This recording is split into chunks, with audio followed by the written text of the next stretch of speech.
주 예수의 은혜와 평강이 있을지어다. 오늘 말씀의 제목은 조금 변경을 했어요. 셈과 야벳의 축복 그랬습니다. 우리가 지금 가정의 축복에 대한 말씀 오늘 6번째인데요. 노아에게 셈과 함과 야벳이라고 하는 세 아들이 있습니다. 그런데 이 세 아들은 굉장히 중요한 인물들이죠. 왜 그러냐면 온 인류를 다 멸망시키는 그 홍수 사건에서 건짐을 받은 유일한 가정이 노아의 가정입니다. 노아의 세 아들은 단순히 홍수에서 건짐을 받은 정도가 아니라 120년에 이르는 노아가 방주를 만들 때에 노아의 동역자로서, 그리고 또 그 말도 안 되는 그 세월들을 오래 같이 지내는 거죠. 사람들의 조롱과 질시와 그리고 어이없는 반응들 속에서도 묵묵히 견디며 순종했던 사람들이 셈과 함과 야벳입니다. 그런데 이제 홍수가 다 끝나고 다시 정착해서 농사를 하는 그런 과정에서 포도의 소출로 포도주를 만들어 노아가 너무 많이 마신 거예요. 포도주를 너무 많이 마셔서 취한 나머지 부끄러운 것을 다 드러내고 잠이 들고 맙니다. 그때 취한 세 아들의 행동이 나중에 깨어난 노아의 다른 반응으로 나타납니다. 9장 22절 말씀을 보면 지난번에도 살폈지만은 가나안의 아비 함이 그 아비의 하체를 보고 밖으로 나가서 두 형제에게 고했다 그랬습니다. 그런데 23절에 보면 함과는 다르게 그 말을 들은 셈과 야벳이 어떻게 하냐면은 겉옷을 가지고 아비의 하체를 감히 보지 않고 뒷걸음질 쳐서 옷으로 아버지를 덮어주는 것이죠. 아버지에 대한 물론 그 노아의 그 태도와 환경이 지금 잘한 건 아니에요. 부끄러운 모습이죠, 말 그대로. 그렇지만 그 부끄러운 아버지의 상황을 아들로서 진심을 다해 공경하는 모습을 취한 것입니다. 그런데 함은 부모를 공경하는 마음이 전혀 없어요. 부모를 공경하는 마음이 전혀 없는 함은 그 아들 가나안까지 저주를 받게 됩니다. 어쩌면 지금 가나안은 노아 홍수 이후에 출생했기 때문에 이 가나안은 굉장히 어린 아이라고 볼 수 있죠. 그러니까 그 집안의 귀한 생명 아니겠습니까? 그런데 아버지 함의 잘못을 인하여 그 아들 가나안까지 저주를 받게 되었다는 것입니다. 사랑하는 여러분, 아버지를 섬기는 효의 모습, 이 부모님을 섬기는 효의 모습은 하나님을 섬기는 신앙과 직결됩니다. 우리가 참 이게 성경을 보면 하나님과 우리와의 관계, 하나님께서 우리 인생들을 어떻게 사랑하시고 어떻게 축복하시고 어떻게 이끌으시느냐 하는 모습은 그 축소판이 바로 가정이에요. 이 부모와 자녀와의 관계, 이런 그 속에서 하나님과 우리와의 관계를 매우 긴밀하게 잘 보여줍니다. 부모를 공경하는 아들이라면 셈과 야벳처럼 아버지의 벗은 몸을 덮어줘야 합니다. 우리는 여기서도 하나님을 우리가 어떻게 신앙해야 하느냐 하는 교훈도 받게 되는 것입니다. 오늘은 말씀드렸듯이 두 가지 셈과 야벳의 축복에 대한 말씀을 살피고자 합니다. 먼저 우리는 셈의 축복을 살펴볼 수 있는데요. 저는 이 말씀을 준비하면서 여기 오늘 26절 말씀을 보면 또 가로되 셈의 하나님 여호와를 찬송하리로다 그랬어요. 따라서 합시다. 셈의 하나님.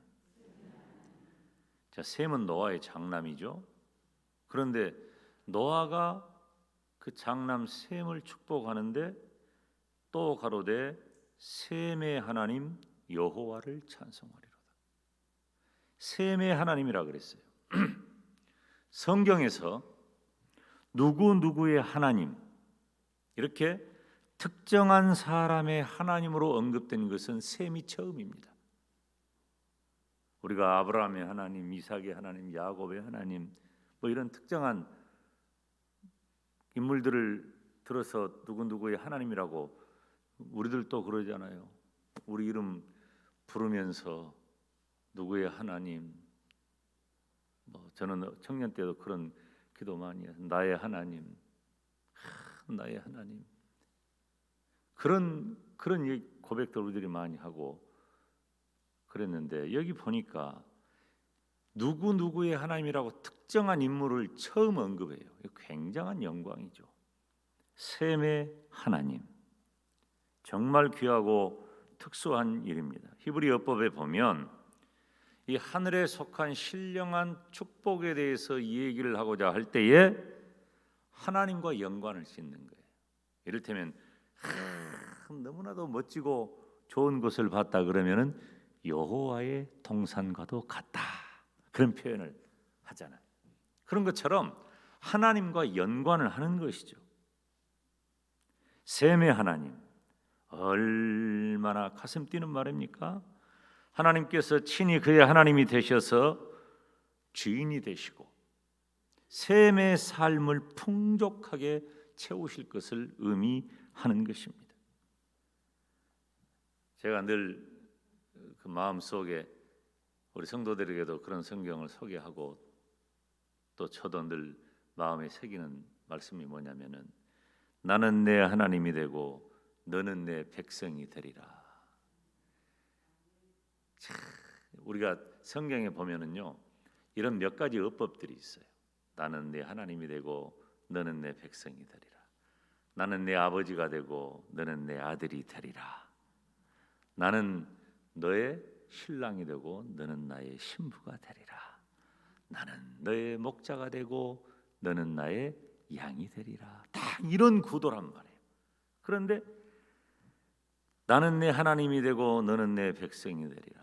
이 언약의 본질이 셈의 하나님이라고 하는 말 속에 들어있는 거예요.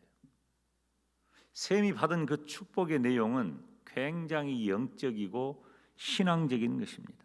그래서 셈에게 주신 복은 사람이 하나님에게서 받을 수 있는 최상의 복이라고 하는 거죠. 영적인 복, 신앙적인 복이 조금 이따도 야벳과 더불어서 같이 설명을 드리겠습니다마는 여기 오늘 말씀을 보니까 셈의 하나님 여호와를 찬송하리로다 그랬잖아요. 하나님을 찬송한다. 그런데 이 찬송이라는 단어가요 하나님에게 적용될 때는 영광의 의미가 있어요. 근데 사람에게 찬송이라는 단어를 사용할 때는 축복이라는 의미가 있는 거예요. 그러니까 하나님께서 노아를 통해 셈을 얼마나 크게 축복하셨는가 하는 것을 알 수 있는 것입니다. 만복의 근원이신 하나님께서 셈에게 축복 베푸시기를 원한다는 아버지 노아의 강력한 의미를 담고 있는 것입니다. 셈이 누굴까요? 오늘날 셈은 유대인을 비롯한 동양인들이에요. 여러분 우리나라도 셈족입니다. 우리나라도 잘 이해하셔야 돼요. 셈족이에요. 그러니까 저는 참 지나치게 확대하고 과장해서 제가 이해하지 않으려고는 합니다. 그런데 영적으로 하나님이 우리나라를 사용하신다는 분명한 확고한 믿음을 가지고 있어요. 여러분 제가 언제나 그 말씀 드리잖아요. 복음은 서쪽으로 이렇게 진행되거든요. 뭐 꼭 반드시 그런다는 말은 아니에요. 지금까지 해온 바로는 그래요. 이스라엘에서 출발한 그 예수 그리스도의 복음이 전 유럽을 지나가지고 그리고 아메리카 대륙을 거쳐서 우리나라에까지 왔어요. 이 복음은 서쪽으로 진행되는 거예요. 우리 앞에 중국과 무슬림 지역과 그 지나가면은 바로 백투 예루살렘이에요. 이 백투 예루살렘이라는 단어도 특정한 어떤 그 분들이 많이 즐겨 사용하니까 잘 쓰지 않는 분들이 있는데 저는 굉장히 즐겨 사용합니다. 결국 우리는 그때까지 우리 주님 다시 오실 그날까지 하나님께서 우리 조국 대한민국과 한국 교회를 사용하셔서 엄청난 축복의 역사를 이루실 줄로 믿습니다. 안 무너져요. 여러분, 코로나도 IMF도 전쟁도 가난도 우상도 그 어떤 것도 무너뜨리지 못합니다. 한국 교회는 다시 일어설 것이고 한국 교회가 다시 일어서면 이 거대한 영적인 샘족의 역사가 다시 한번 일어나서 우리 주님 오실 날을 준비하게 될 줄로 믿습니다. 우리가 엄청나게 큰 영적인 축복을 받았다. 바로 저는 이 샘을 향해서 축복하는 이 장면을 통해서 하나님이 나를 축복하시고 하나님이 우리 교회를 축복하시고 하나님이 우리나라를 축복하시고 하나님이 이 민족을 세계 천지사방에 흩어놓으셨어요. 여러분 봐요. 유대인들은 가는 곳마다 회당을 짓습니다. 그리고 보석 팔아요. 중국 사람들은 가는 곳마다 식당 차려요. 한국 사람들은 가는 곳마다 교회 세웁니다. 한국 사람들이 하는 일이에요. 한국 사람들 10명, 20명만 있어도 교회 생겨요. 우리나라가 아니에요. 세계 각국에 그런단 말이에요. 한국인이 있는데 교회가 없는 곳은 제가 지금까지 파악하지 못했어요. 한국 사람이 있으면 어느 지역이든지 교회가 세워진다. 사랑하는 여러분, 저와 여러분이 그런 하나님의 특별하신 사랑과 큰 영적인 축복을 받고 있음을 믿으시고 감사하시기를 주님의 이름으로 축원합니다. 그와는 대조적으로 가나안은 셈의 종이 된다 그랬잖아요. 영적인 의미를 보면은 셈은 하늘나라의 상속권을 받았지만 가나안은 하나님 나라의 분깃이 없어서 언약의 계열에서 제외됩니다. 그 이후에 이제 이 부분에서 어떤 문제가 생기냐면 이 함의 후예들, 함과 가나안의 후예들이 지금 어디서 어떤 모양으로 살고 있느냐. 그래가지고 과거에 인종적인 차별이 있고 막 그랬어요. 근데 그건 아니에요. 나중에 이 야벳의 축복에서도 언급을 하겠지만은 야벳도 함도 이 종의 종이 된다 할지라도 셈의 장막에 거하기 때문에 모두 다 하나님의 언약과 구원의 범위 아래 있다고 하는 사실이에요. 그래서 우리가 누구를 차별하고 그래서는 안 된다는 거예요.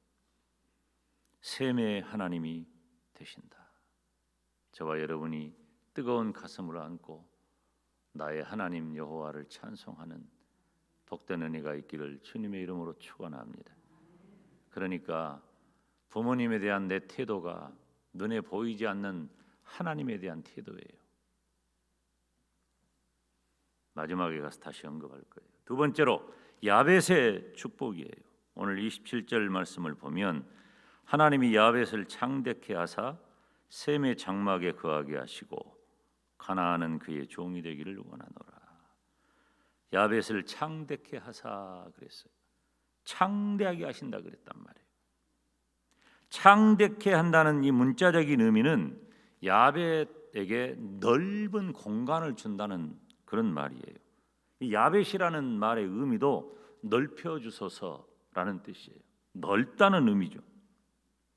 그런데 야벳을 창대케 한다, 넓게 한다는 것은 영토와 땅과 인구와 문명과 문화 모든 것을 다 관계하는 거예요. 이 셈족이 주로 어디에 거주합니까? 유럽과 아메리카예요. 지금 인류의 역사, 지금 기독교 2000년 역사 가운데 가장 중심된 지역이 어디입니까? 유럽이에요. 여러분, 지금 유럽은 지난 2000년 동안 쌓아놨던 것 그것 지금 팔아서 먹고 살아요. 유럽은. 그러니까 우리가 유럽으로 여행을 많이 가죠. 저는 우리 젊은이들이나 학생들이 해외 여행을 가려고 할 때 첫 번째 저는 이 권하는 것이 저는 미국으로 가기를 권해요. 그래서 금년 2월 달에 실은 우리 교회 중고등부 아이들 중심으로 해가지고 미국을 다녀오려고 다 준비를 하고 계획을 세우던 중에 이 코로나 팬데믹이 와가지고 뭐 아예 시작도 못하고 멈춰버렸는데, 우리 박진선 목사님하고 최원 전사님하고 계획을 디테일하게 계속 세워가는 중이었어요. 필요하다. 왜 그러냐면은 그것은 예수 그리스도의 복음이 어떻게 시작되어서 한 나라와 민족을 세워나가는가를 볼 수 있는 것이고, 그리고 뭐 다른 어떤 문화적인 이유도 있지요. 야베 족속은 지적이고 행동적인 능력이 뛰어납니다. 그래서 헬라의 철학과 로마의 법과 언어 체계를 다 갖춰요. 요즘 세계 언어의 중심에 바로 야베 족속이 있는 거예요. 보세요. 헬라어, 영어, 스페인어, 이태리어, 불어, 모든 언어의 체계들이 야베 족속의 언어적 특성을 가지고 있다는 거예요. 야베 족속이 누리는 복은 광대한 땅에서 자유를 누리고 경제적인 축복을 받습니다. 야벳의 후손은 자기 중심적인 기질이 강해요. 그래서 종교보다는 인본주의적 철학과 물질에 관심이 많아요. 되게 요즘도 추구하는 것을 보면 이 야벳 족속들이 추구하는 주로 이제 요즘은 뭐예요? 그 유럽과 아메리카 세계 경제를 이끄는 중심이 되어 있잖아요. 그래서 그냥 뭐 미국 기업가 한 사람이 무슨 말 한마디만 하면은 그냥 세계 경제가 휘청거리기도 하고 올라가기도 하고 이런 세상이 되었어요. 야벳의 축복 넓게 하소서. 그리고 두 번째로는 셈의 장막에 거하게 하셨다는 것입니다. 셈의 장막에 거하게 하시고, 이것은 야벳 족속이 셈 족속을 지배한다는 말이 아니에요. 야벳 족속은 신앙적으로 셈 족속의 영향을 받는다는 말이에요. 다시 말하면은 야벳은 셈의 신앙적인 축복에 동참하게 되리라는 뜻입니다. 여러분 보세요. 하나님께서는 타락한 인류를 여자의 후손을 통해 구원해 주십니다. 창세기 3장 15절에 보면 내가 너로 여자와 원수가 되게 하고 너의 후손도 여자의 후손과 원수가 되게 하리니 여자의 후손은 네 머리를 상하게 할 것이요 너는 그의 발꿈치를 상하게 할 것이라. 이 원시 복음이죠. 그러니까 타락한 아담에게 더 이상 소망이 없다는 것을 아시고 죄로 계대되어지는 인류를 여자의 후손인 예수 그리스도를 통해서 구원하실 계획을 가지신 겁니다. 이 여자의 후손은 누구를 가리켜요? 예수님을 가리킵니다. 두말할 것도 없이. 그런데 이 예수님은 셈의 후손 중에서 나셨고 온 세상에 예수 그리스도의 복음이 퍼지게 되었습니다. 여러분, 성경은 부모님에 대한 효도를 하나님에 대한 신앙과 직결시킵니다. 하나님은 눈에 보이시지 않습니다. 우리는 눈에 보이는 부모님께 효도를 다하시기를 주님의 이름으로 축원합니다. 비록 노아는 부끄러운 모습이었지만 그 상황을 대하는 태도가 결국은 축복과 저주로 갈리게 되는 거예요. 어떤 태도를 취했느냐? 우리의 부모님들에 대한 태도가 굉장히 중요해요. 에베소서 6장 1절로 3절에 자녀들아 너희 부모를 주 안에서 순종해라. 이것이 옳으니라. 네 아버지와 어머니를 공경해라. 이것이 약속 있는 첫 계명이니 따라서 합시다. 이는 네가 잘되고 땅에서 장수하리라. 아멘. 우리는 일반적인 대소사에서도 언제나 부모님을 향한 존경과 효도가 필요합니다. 어떤 특별한 어느 날 어느 경우만 아니라 언제나 어떤 경우에도 우리는 부모님에 대하여 효도해야 합니다. 자녀 세대들이 항상 새로운 지식과 문화, 문명을 더 빨리 경험하죠. 그렇기 때문에 부모님은 그런 부분에 있어서 굉장히 약해요. 느리고 더디고 알지 못하고. 그거 다 부모님 돈으로 보고 배운 건데, 이 부모님들이 연세가 드니까 모든 것들이 다 민첩함도 늦고 아는 것도 더 축소되고 그래요. 그렇다 할지라도 우리는 부모님을 공경하고 효도하는 것이 하나님께서 주신 명령임을 잊으면은 안 돼요. 부모님께 효도하시기를 주님의 이름으로 축원합니다. 지금 살아계실 때 해야 돼요. 살아계실 때. 요즘은 이 연세가 많고 몸이 불편해지면은 시설에 다 이렇게 들어가는 경우가 굉장히 많잖아요. 요즘 시설에 있는 분들은 굉장히 힘들죠, 마음이. 왜 그러냐면 이 코로나 상황 때문에 자주 뵙지도 못하고 배울 수도 없고 쉽지는 않습니다. 제가 참 안 잊어버린 게 있는데 뭐냐면 제가 어렸을 때예요. 어렸을 때 이제 저희 외할머니가, 저는 외할머니하고 같이 살았으니까 외할머니가 딸이 둘 있어요. 큰 딸은 저희 어머니가 큰 딸이고 둘째 딸은 저희 이모가 둘째 딸이에요. 그 이모인데 그 이모가 저 광주 지리를 아시는 분은 아시겠지만 저희 집은 광천동 그 철도 그쪽에 있는데 지금 요즘 그 신세계 근처라고 보시면 돼요. 그 근처에 살았고, 그리고 이모는 온천 저수지 있는데 그쪽 살았어요. 모르면 그냥 이해할 필요 없어, 그런가 보다 해요. 그런데 갑자기 제가 옆에 있는데 할머니가 전화를 해가지고 전화를 딱 하더니 나 죽으면 오지 마라 이러고 탁 끊어버려요. 나는 뭔 말인 거 있어요. 근데 야 진짜 뭐 몇 분 안 돼가지고 이모가 그냥 쏙 들어오는 거예요. 엄마 뭔 일이냐고. 제 이모는 또 제 어머니는 좀 차분하시고 제 이모는 좀 활달하고 그러시거든요. 엄살도 많고. 그러니까 옛날에 매를 맞으면 엄마는 다 맞고 있는데 이모는 그냥 엄살이 심하니까 매를 덜 맞았다고 그런 말도 들었어요. 깜짝 놀래가지고 온 거예요. 이렇게. 무슨 말이겠어요? 보고 싶다는 말이죠. 여러분, 우리 부모님들이 어떤 필요를 원하시는가를 우리가 알고, 우리가 부모님들 우리에게 무슨 많은 걸 원하시겠어요? 여러분, 물질도요 힘있고 걸음 빠를 때 돈도 필요한 것이지 그렇게 돈도 많이 안 필요해요. 그러니까 부모님 만족시킬 만한 물질은 그렇게 많이 들지도 않더라고. 우리 장인어른도 이제 내일 모레 토요일 날 우리 부활동산으로 입양하기로 했는데 이 장인어른이 말이 없는 분이야. 근데 이제 참 자녀들은 이상하대. 꼭 돈을 엄마한테만 주대. 왜 구조가 그런지 모르겠는데 전부 엄마한테만 줘. 내가 이제 한 번씩 한 20만 원 담아가지고 조용히 아버지를 딱 드리면은 좋으셔가지고 많이 드리지는 뭐 자주 하지는 못했지만 그 많은 돈 아니에요. 물질도 부모님을 만족시킬 만한 물질은 많이 필요 없어요. 제일 귀한 것은 내 음성, 내 모습을 들려드리고 보여드리는 거예요. 솔직히 말하면은 어느새 이 자리에 계신 분들이 이 나이가 돼버렸잖아요. 우리가 진즉 왜 더 하지 못했을까 하는 그런 아쉬움이 있습니다.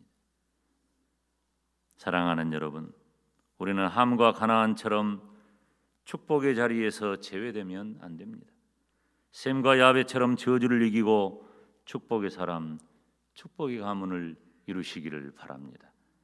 눈에 보이지 않는 하나님을 신앙하는 저와 여러분이 눈에 보이는 우리의 부모님께 효도를 다하여서 하나님이 약속하신 대로 이 땅에서 잘되고 장수의 복 누리시기를 주님의 이름으로 축원합니다. 기도하겠습니다. 거룩하신 아버지 하나님, 은혜와 사랑을